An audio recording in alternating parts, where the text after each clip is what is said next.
যশোর ৪ আসনের বাংলাদেশ জাতীয়তাবাদী দল বিএনপির ধানের শীষের এমপি প্রার্থী মতিয়ার রহমান ফারাজী তার নির্বাচনী প্রচারণায় ব্যস্ত সময় পার করছেন।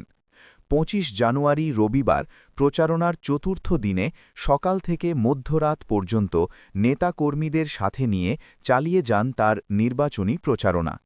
সকালে নওয়াপাড়া পৌর এলাকার বাজারগুলিতে ব্যবসায়ীদের মাঝে ধানের শীষের লিফলেট বিতরণ করেন ফারাজী মতিয়ার রহমান। দুপুরের পর ছুটে যান অভয়নগর উপজেলার ২ নং সুন্দলী ইউনিয়নে। সেখানে ইউনিয়ন চত্বরে এক বিশাল মতবিনিময় সভায় বক্তব্য রাখেন তিনি। এরপর ছুটে যান ১ নং প্রেমবাগ ইউনিয়নের পাড়া মহল্লায়। সেখানে একে একে কয়েকটি স্থানে মতবিনিময় করেন বিএনপির ধানের শীষের এমপি প্রার্থী মতিয়ার রহমান ফারাজী। প্রথমে যান প্রেমবাগ ইউনিয়নের চাপাতলা মালোপাড়া এলাকায়, এরপর যান ওই ইউনিয়নের চায়না বাজার এলাকায়। তারপর প্রেমবাগ স্কুলের গেট হয়ে তিনি ছুটে যান বনগ্রাম এলাকায়, সেখানে মতবিনিময় করে যান প্রেমবাগের মাগুরা বাজার এলাকায়।